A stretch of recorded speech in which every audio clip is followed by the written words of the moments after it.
Welcome back to another episode of the Marketing Quacks podcast. I'm your host, Ryan Dozer, and if you're new to the show, the mission here is to expose the quacks and gimmicks in the marketing industry while featuring some great marketers and entrepreneurs along the way. On this episode, I'm excited to welcome my guest, Melissa Merrifield. Now, Melissa is an experienced marketer and passionate leader in the space who also happens to be based in Des Moines, Iowa, just like myself. So, Melissa, thank you so much for joining the show. Thank you so much for having me, Ryan. We started the week off with a caffeinated conversation about all things marketing. And, that was really, are we just having coffee or was it really just a high energy conversation? I It's don't up to know, but you. there's a lot to unpack here as we both are pretty aligned on all the gimmicks in the marketing world today. So for those who don't know who you are, just do a quick intro on kind of who you are and what you do. Thank you. I'm a passionate community marketer who's been in the industry for over 25 years. Been in a lot of various industries, everything from financial, mortgage lending, corporate marketing, general growth, properties, retail, plumbing, heating and cooling, and medical space. So as you can imagine, there's a lot of different things that work in one industry that don't necessarily work in another industry, and learning what works and what doesn't work for each industry has been an amazing opportunity. And also leveraging technology as you move along in those spaces and how they work for each industry has been a portion of what I contribute to some of my success in my journey. Yeah, absolutely. You've worked in a lot of industries in the marketing space. So can you talk about some of your biggest wins, you'd say? Well, I would say collaboration and is probably one of the biggest key things is finding people that you align with, not only your mission and the things that you are trying to do as a marketer, but if you can find a partner in your community. For example, one of my biggest wins was we did an indoor marathon with the IMT Marathon, the Iowa Wolves, media partners, and collaboration. We accomplished something that never had been done. It's thinking outside the box, it's being creative in your approach, and how can you come together and help each other elevate each other in a space in a way that creates awareness, creates involvement, engagement, and leaning in to your company's missions.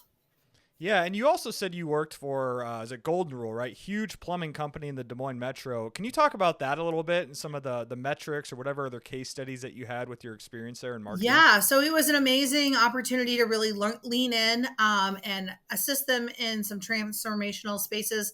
The plumbing heating industry is evolving as people are not raising their hand saying I want to be a plumber heater, but we actually helped them launch their top tech university, which allows people to come in and learn the skill of the trade in a collaboration, and then it helps you magnify that experience.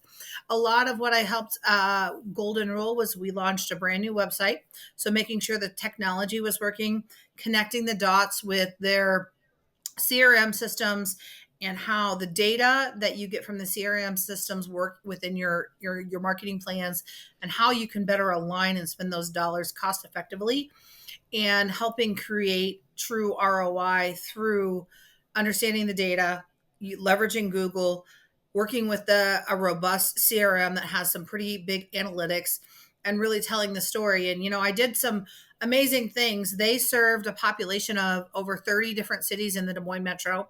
So we actually went out and we took pictures with the van in front of the water towers in putting a geotag down. So this is getting a little That's good. complex, a Yeah. little like big picture, but and then built in those SEO keywords into those posts.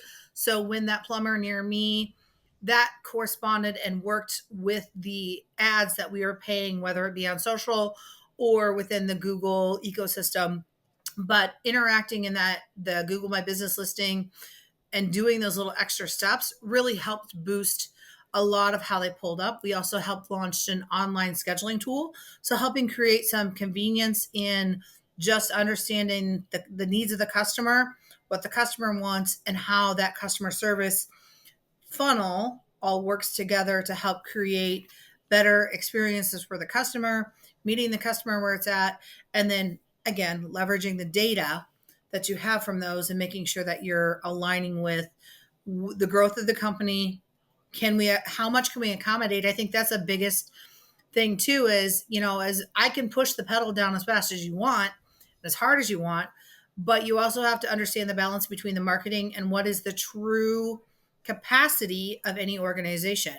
If you don't have the capacity to market the product, if we get the leads in to serve them, then you're not effectively aligning your dollars with where it's at. So that was a lot of what I did with Golden Rule Plumbing, Heating, and Cooling, and helping them kind of evolve from a small mom and pop, and then kind of helping them grow into the next generation of what's to come for them in years to come. So it was an exciting time to be a part of that generation. But I really learned a lot about automation, technology, CRMs, sales systems, processes, and how they all work together to really help your marketing initiatives. And just for those listening, Service Titan was the big CRM that you're referring to. Correct. So Yep. understanding that there are tools in some of these industries, a lot of industries have their own specific CRMs or software systems that if you're in a certain space, you can tap into. Even in the medical space, there's some tools and technology. There's I would say the medical space is definitely growing and evolving and tracking data, leveraging results, and really looking at a patient outcome and how those patient outcomes and surgical data correlate with doctors' performances, your Google reviews, and how all of that ecosystem works. Yeah, absolutely. So, one question I have based on that is how do you convince some of the stakeholders in these older industries, right? Plumbing, HVAC, even medical to some extent, all ran by older individuals in the C suite. How do you convince some of these stakeholders to invest dollars in marketing? That's the lifelong question that I feel like it's all about painting the picture and telling the story and showing them the results. When you can prove that you can take a company from 16 million to 22 million in a short amount of time, you have to be able to tell the story in the back end. Because a lot of people, especially when you get in some of these smaller industries or family owned industries, that is their livelihood and that is their stakeholders that they're evolving in. And if I start geeking out and going into some of this, they're not going to understand it. And that's part of, you have to find the balance with the C-suite, understanding what it is they're looking for, what their outcomes are, what their expected outcomes. You're going to have a lot of crucial conversations. And sometimes you might have a huge vision idea for them. And if they tell you, no, it doesn't work, or it's not in alignment, then you have to come back and find a way to make it work in the way that they're visionary. So in marketing, you have to have broad shoulders and you have to be willing to adapt and take, because everybody's got an idea on how things work, how things don't work. And it's really, truly, making sure that you have their investments in the best light, and you have an understanding of where they're wanting to go with their business and what their desired outcomes are and what their expectations are, and understanding where they might not necessarily understand, and helping them learn and lean into what is working, what isn't working.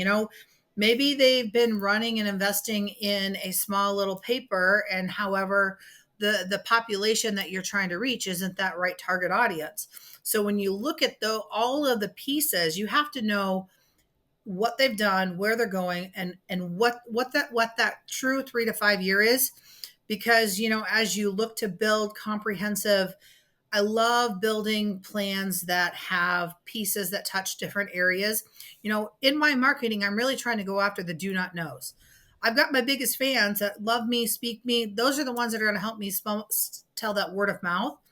But if I'm really truly wanting to grow my business and grow it faster, or help the organization that I'm with grow, it's really about understanding the do not knows and how do I reach that specific industry or that specific set of people to convert them from the do not knows to they are the brand champions and ambassadors that tell the story for you.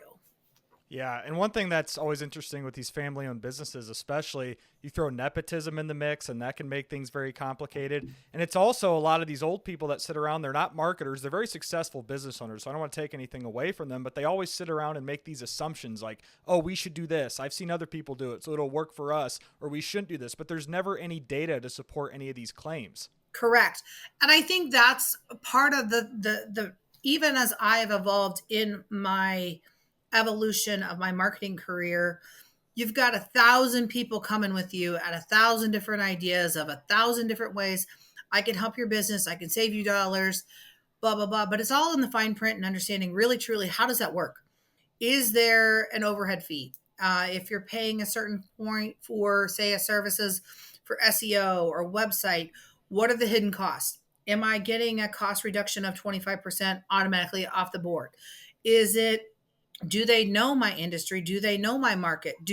Are they just doing an automated industry, or do they truly know the community that I serve? Do they know where my mission values align with the community? Do they know what my competitors are doing? Do they understand all the mixes? And I think in order to be successful in understanding and navigating those generational gaps, you have to understand their legacy, what they're looking at, and how they're looking at the growth of their, maybe they've been in the industry for 25 years, and now they're looking at the next generation to come up and take over the reins. And the next generation might have a different set of values or a different perspective of than what the and helping them understand and be the bridge between the gaps between that generational divide. Those are a lot of things that if you can help that CEO or that C suite or the CFO understand from a high level complex and understanding some of these key pieces, and maybe finding a way, maybe they are investing in something, but a lot of times you also have to understand there's relationships that come into play. Not only relationships within who they're doing, but maybe it's their buddy that's selling this product that's maybe not working for them, and helping them understand that this isn't the right fit for your organization. I understand you want to help your buddy, but maybe there's a way you can help your buddy out in a different way. Maybe there's something you can help them sponsor or help them find a better alignment. And again, it's all about having positioning and having crucial conversations. But again, you have to have the data. The data relies on everything. And there are a lot of really great resources out there that we can have as marketers that can help us really. And all it really takes is, you know, if you sat down and took 10, 15, 20 minutes every week to understand exactly how these things are all working together, what's working, what's not working, where's your traffic coming from, your technology pieces that you have that are working, what technology out there are you looking to implement into your industry or into your workforce to help them with their evolution of saving time and energy. And maybe there's somebody also understanding your staff and the leadership, where their sweet spots are, where they're passionate about, and understanding how all of those ecosystems work together as you create solid teams within your organization. And that all makes sense what you just said there. And unfortunately, some people have a hard time separating the feeling component from the actual marketing component and what's going to drive business. I see it time and time again. So that all makes sense. So, Melissa, let's transition to Des Moines a little bit now. And one thing I admire about you is that you're very passionate about the marketing community inside Des Moines. So, in terms of marketing, if you had to say one or two things, what would you say kind of separates Des Moines from other cities when it comes to marketing or advertising? Well, I love Des Moines. So Des Moines is very blessed with a lot of very talented people, but we were also a hub for a lot of great big businesses that really drive Iowa economics and have a much larger reach outside of the ecosystem of just Iowa and Des Moines. And so when you start to understand how maybe a Hy-Vee or a Iowa soybean or a spindustry and how all of those connections work and they touch a much larger piece, there's a lot of things that can be done in that space. But Des Moines, it's an amazing community of people that are willing to help out and help each other out and help each other grow, and understanding the ecosystem of that piece and just how well Des Moines is connected and the doers and the shakers. It is amazing what can happen when you lean in and you take the time to have a conversation with somebody and they're actually willing to help you or assist you or connect you to somebody that, hey, I have somebody. And building a strong network. I'm really passionate about taking time to connect with others. I just had an amazing coffee with a young leader that's up and coming, 26 years old, and she taught me a couple lessons. And I'm like, wow, that's really amazing. I love hearing that from the youth and I wish that's something that I would have had 25 years ago when I was starting out my career. And so Des Moines is a very connected community, and it's one of those that once you feel that, but also in the marketing and advertising space, we have some really talented agencies, entrepreneurs that are in the space that are really helping transform and bring out some pretty solid ideas for not small companies, but also some companies that you don't even know that existed in Des Moines, or like, for example, Linux that is run through Michelin Tire. I worked for co-op advertising for Michelin Tire, and that was run out of Cedar Rapids, Iowa. You would have never known that we had that kind of reach or impact just here in our state. Yeah, absolutely. So one thing too that I don't know if you co-founded it, but you help run is that Metro Marketing Mixer event. I know Tom Woody's involved in that too. So talk about that a little bit. I guess, will there be more events like that? Just selfishly me knowing this, I've been to the event a couple times in the past. So talk about more type of networking events like that you guys plan on Yeah, putting on so in the I future. love that Tom Woody has involved me into the marketing mixer. I got involved through, well, actually, that was the very first event that I came to in about 5 years ago because we just celebrated the fifth anniversary, and I'm like, oh my gosh, there's a group, there's a meeting that I can go to that I get the ability to geek out with all these amazing professionals that are in the same industry as me. I mean, everything from AAFF, AMA, PERSA, social media club, and it's the one time that we know that we're all going to be connected in the same room. So I have served on the AMA Iowa chapter. I've done everything from sponsorships, communications. Recently, I was the AMA president. I did have to step down due to my duties as a marketing leader and just navigating what that looked like. And that was a really, really hard decision for me to do, but I knew I wasn't serving my chapter in the capacity that it needed. And now it's flourishing and doing great, amazing things. They just celebrated Novas with the marketing people. So there's always in a community, there's always these great events, but the marketing mixer is one that we definitely lean on. It's grown from like maybe 75 people to, I think we had 250 marketing professionals that attended this last year, and it's always in January. But really, Tom's goal is to bring the marketing people together and allow us the opportunity to learn what's going on, learn the trends, but also just really be connected to other individuals, because you never know when you're going to need a big pop-up banner, or you're never going to know when you might need to know the latest and greatest from Blue Compass, what's happening in a digital space, or an entrepreneur as yourself, what trends are working in yours, or what's your biggest pain point as a marketer right now. For me, when I was in the healthcare space, it was navigating all the HIPAA and regulations that are coming down from a legislative space, that they don't necessarily understand how everything is all connected through the Google ecosystem, or the same third party data that I can get from a platform or a advertising piece. I can also obtain that just in some of the community reports, and understanding how that data is available to us. Let's be honest, we live in a world where data is everywhere, and it's a matter of how you take the data and transmit it into action and business goals. Yep, absolutely. So yeah, I'm looking forward to more events that you or Tom or whoever decides to put on to bring those marketers in the Des Moines community together, because I've made some good connections from those events. So now I want to transition to AI a little bit. That's an area that I've dove into pretty heavily, and I always like to ask my guests on this show, talk about how you're using AI, what tools you're using, just are you using AI at all? Talk about your experience with AI so far. So I have definitely been, as a digital adopter throughout my career, I've always kind of been on the forefront of, ooh, what's next? What's going on? And in marketing, it's always evolving and growing and changing. Just when you think you've got one algorithm figured out, Meta or Google goes and changes it. So marketing is definitely not for the faint, and it's always an evolving, growing.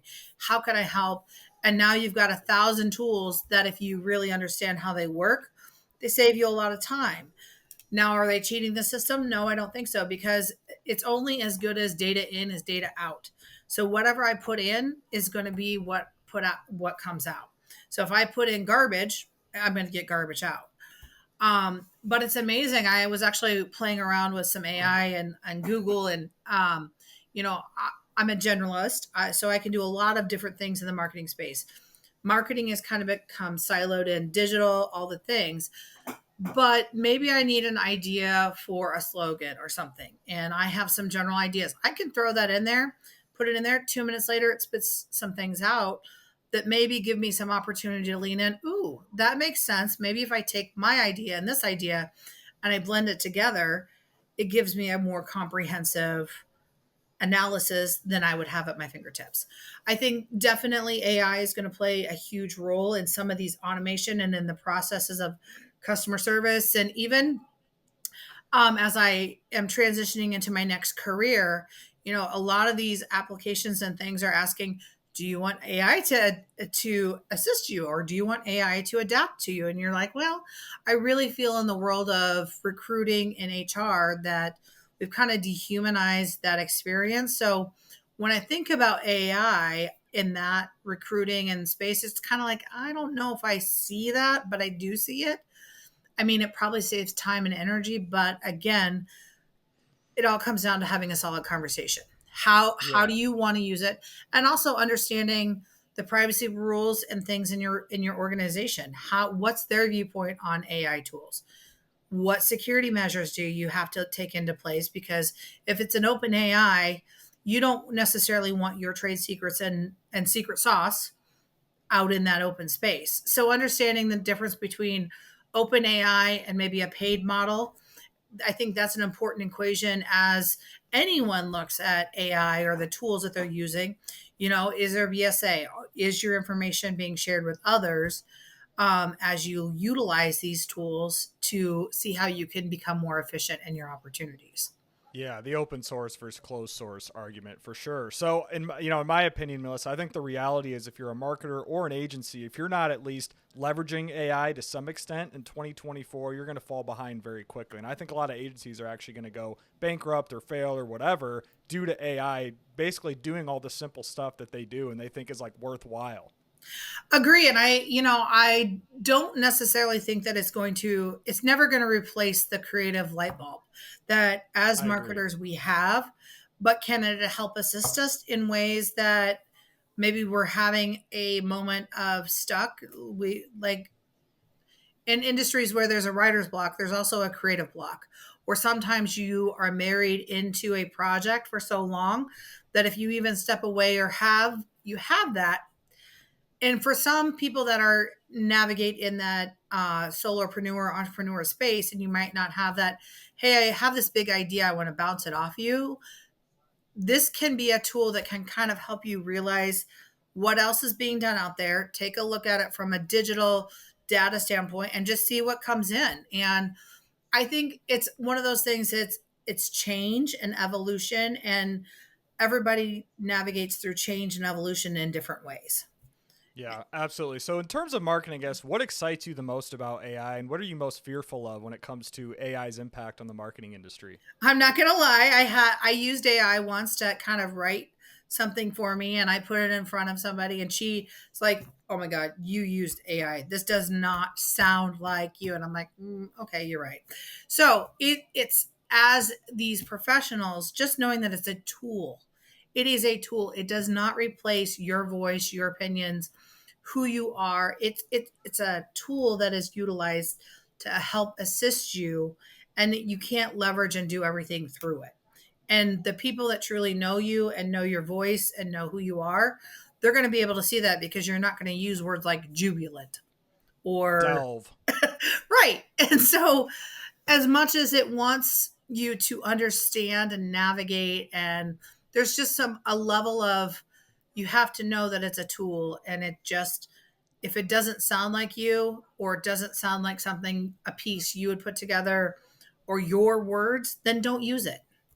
Yeah. I mean, as a marketer, one thing I use it all the time for is ideation, like you alluded to. I actually use it a lot for repurposing content. So, transcribing a YouTube video or a podcast to a blog post, transcribing a blog post to social media post to an email newsletter. The idea of repurposing content, I think, is huge too. So, in terms of trends in marketing, this is going to be the last question I throw at you related to AI, whether it's AI video, that's a big thing now, AI images. Where do you see this all going in terms of marketing?